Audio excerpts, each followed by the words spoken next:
We are working here at EGS in my class, in my seminar, on a topic that centers around two words, listening and power. And we're working on this strange, in many ways counterintuitive relationship between listening and power. Listening is often conceived of as being a purely passive receptivity, like hospitality to what is happening sonically around us, to a sonic soundscape or to discourses, or I just let things into my ears and welcome them. So what we are trying to think is that listening is also, or can also be, a violent exercise of power. Listening is at least as much about excluding as including. There are many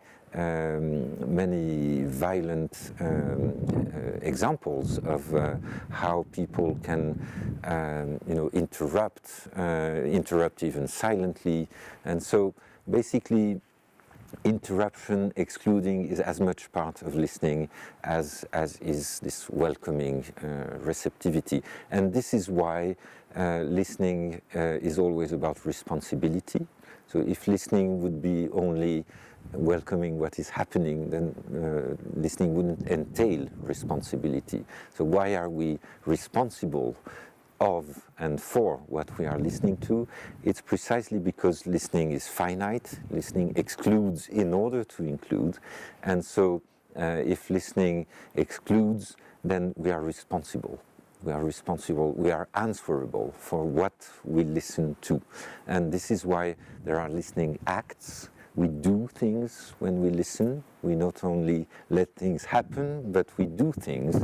Listening has a performative aspect, and we can do harm, we can do good by listening in such and such a way.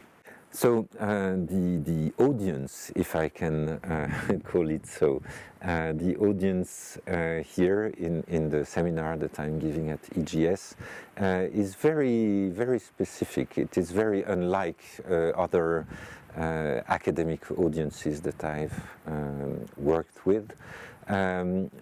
One reason it's because people come from such different backgrounds or horizons. There are photographers, filmmakers, digital media scholars, philosophers, artists, visual artists, sound artists, musicians, and so in this group of about 12, 15 people that constitutes the class, or rather than a class, I would say a sort of working group, reading group. We have some wonderful conversations that are very intense, very lively, and at the same time very focused. So maybe the liveliness and challenging nature of these conversations is due to this diversity of backgrounds. But I have to say that maybe the concentration in time and space that we have here also creates a very specific kind of focusing.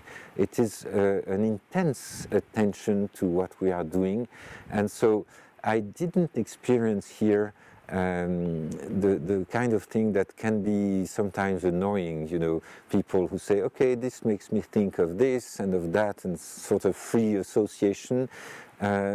For some almost miraculous reason, our conversations and discussions have been really focused on the material that we share, and it is a huge material ranging from Roland Barthes to filmic clips, Foucault, Kafka, etc., but with this common thread, listening and power, and we have been really focused inside diversity, which is a very rewarding experience.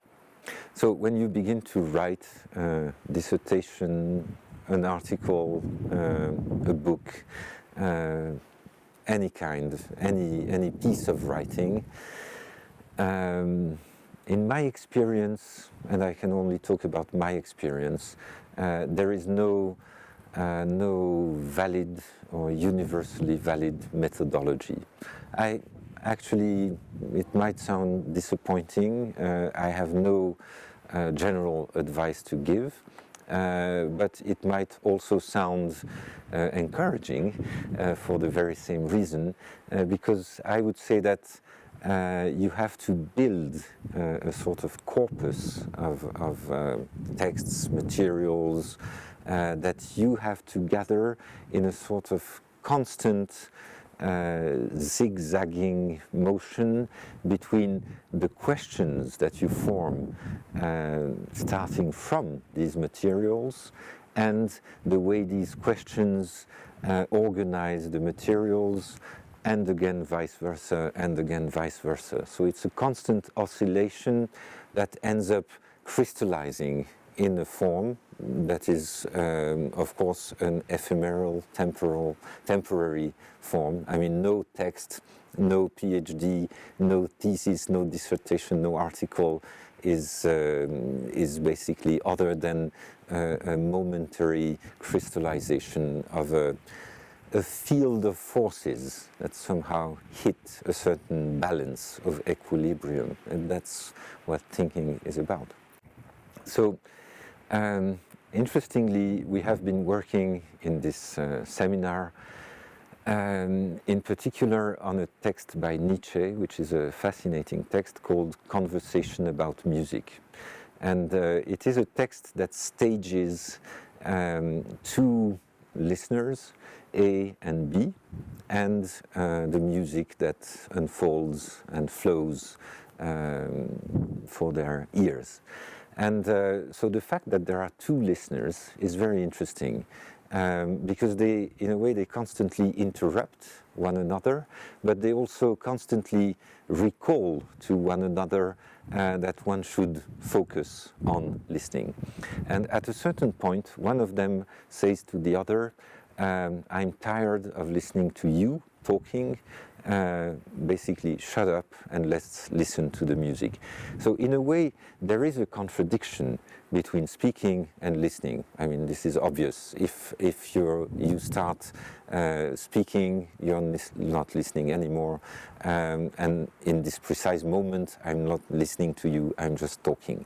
But on another level, speaking, talking, is a way of listening, is a way of carving out, of punctuating, identifying, pointing to sonic elements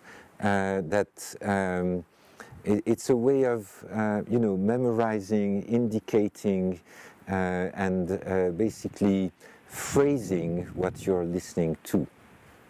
So I would say that without at least a form of internal speech while you're listening, you wouldn't be listening, you would be just hearing, or you would be just allowing sonic waves to hit your eardrums, which is not listening. So in order to listen, you also have to immediately sort of innerly speak about what you're hearing. Right? So it is not contradictory.